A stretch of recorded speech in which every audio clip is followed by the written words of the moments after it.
Nessa semana nós lemos a Parashá Noach. Infelizmente, 10 gerações depois da criação do mundo, a humanidade despencou espiritualmente a ponto de Deus decretar o final da humanidade. Deus decidiu que ele vai mandar um grande dilúvio e ele vai apagar toda a humanidade. Mas teve um homem que encontrou graça aos olhos de Deus. Esse homem era Noach. Então, aparentemente, a gente vê que Noach, ele era um grande tzadik, uma pessoa boa, uma pessoa justa, e assim começa justamente a nossa parashá. Eile toldot Noach, Noach ish tzadik tamim haya bedorotav. O Noach é uma pessoa boa, uma pessoa reta, um tzadik, uma pessoa tamim, uma pessoa pura, uma pessoa íntegra. Ele era bedorotav, ele era na sua geração. Mas, olha que incrível, o Rashi, o comentarista da Torá, ele traz para a gente duas formas de entender esse versículo aqui. Por um lado, está falando que o Noach era um grande tzadik na sua geração. O que quer dizer na sua geração? Se com tantas pessoas ruins em volta, se com tanta má influência, ele era um tzadik, imagina se ele vivesse numa geração de pessoas boas. Isso é um lado, mas a gente vê aparentemente uma contradição. O Rashi traz uma outra forma de entender aqui esse versículo, essas palavras, que ele era tzadik na sua geração. O Rashi fala pra gente, na sua geração, comparado com as pessoas da geração dele, ele era tzadik. Mas comparado com Avraham Avinu, se ele vivesse na geração de Avraham, ele não seria nada. Precisa o Rashi para falar duro desse jeito, que ele não seria nada. Também, para apoiar essa segunda opinião do Rashi, vem o Zohar, nossa parte mística da Torá, e fala para a gente que o dilúvio ele é chamado de Mei Noach, as águas de Noach, como se Noach ele fosse o culpado pelo dilúvio. Então, peraí, existe uma contradição. Ele é o único tzadik que encontrou graça aos olhos de Deus e ele vai ser salvo. Mas, ao mesmo tempo, o dilúvio é chamado as águas de Noach e ele era tzadik naquela geração, mas na geração de Avraham Avinu, ele seria considerado nada. Como a gente entende essa contradição? Os nossos sábios explicam que a construção da arca levou 120 anos. Apesar da arca ela ter dimensões gigantescas para poder conter todos os tipos de animais e toda a família do Noach e toda a comida e guardar toda a sujeira, mesmo assim não leva 120 anos para construir uma arca. Por que tanto tempo? Na verdade, Deus ele é infinitamente misericordioso.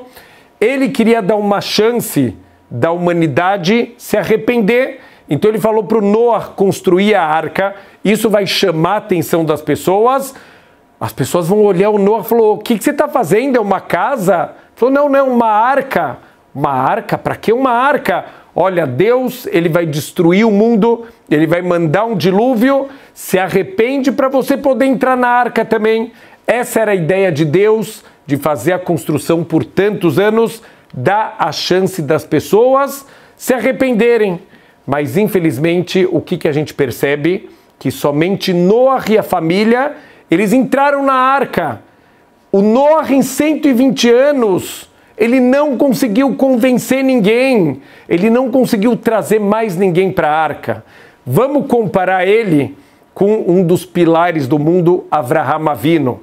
Avraham representa o pilar do Hesed, o pilar da bondade.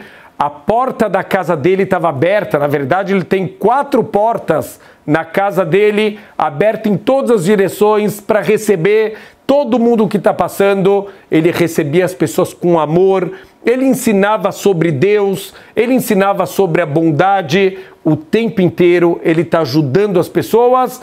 E a Torá fala que ele conseguiu trazer muitas pessoas para os caminhos de Deus. Essa é a diferença entre Noach e entre Avraham Avinu. Avraham virou um dos pilares do mundo. Noach, infelizmente, não conseguiu trazer ninguém para os caminhos de Deus. Talvez ele não se preocupou tanto quanto Avraham Avinu. Avraham, ele dedicou a vida dele para ajudar as outras pessoas. O Noah provavelmente não se dedicou como Avraham, não sentiu a dor dos outros. Ele e a família estavam garantidos, talvez ele não se preocupou. E assim, infelizmente, tem muitas pessoas que vivem dessa maneira. Olha, eu estou bem materialmente ou espiritualmente, eu estou satisfeito. Não, mas tem tanta gente que não tem materialmente ou espiritualmente, você não vai fazer nada. Eu falei, olha, não dá, não tenho tempo, não tenho cabeça para isso, eu tenho meus próprios problemas. A gente tem dois modelos que a gente pode escolher. A gente tem o Noah, ele era tzadik, mas ele não era um tzadik completo, porque ele não conseguia de verdade sentir a dor dos outros. Ou a gente tem um outro modelo que é Avraham Avinu. Avraham sentia a dor de cada pessoa e ele tem paciência, ele tem amor, ele vai ter perseverança para conseguir trazer as pessoas para o caminho de Deus. Teve uma vez um homem, ele chega final da tarde numa praia, a praia estava deserta, mas ele viu uma cena um pouco estranha. Tem um menininho que está do outro lado lá da praia, ele pega alguma coisa no chão e joga no mar. E ele anda mais um pouquinho, pega mais uma coisa no chão e joga no mar. Ele falou, o que esse menino está fazendo? Ele se aproxima, o que ele percebe?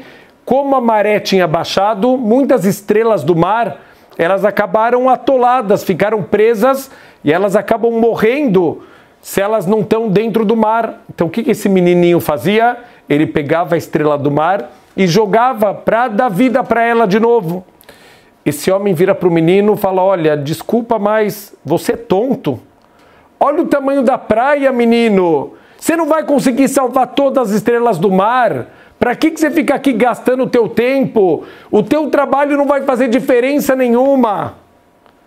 O menino deu um sorriso, ele pegou uma estrela do mar, ele jogou e falou, para essa estrela fez diferença. Isso é um tzadik completo. Ele vai se preocupar com cada pessoa. É verdade, dá para mudar o mundo inteiro, o mundo é muito grande. Mas se eu posso ajudar uma pessoa hoje, outra pessoa amanhã, outra pessoa depois de amanhã, de certa maneira a gente está mudando o mundo inteiro. Para aquelas pessoas a gente fez diferença. Esse é o nosso modelo para a gente ser como Avraham Avinu, um tzadik completo, que faz coisas boas, mas principalmente que se preocupa com cada pessoa. Shabbat Shalom.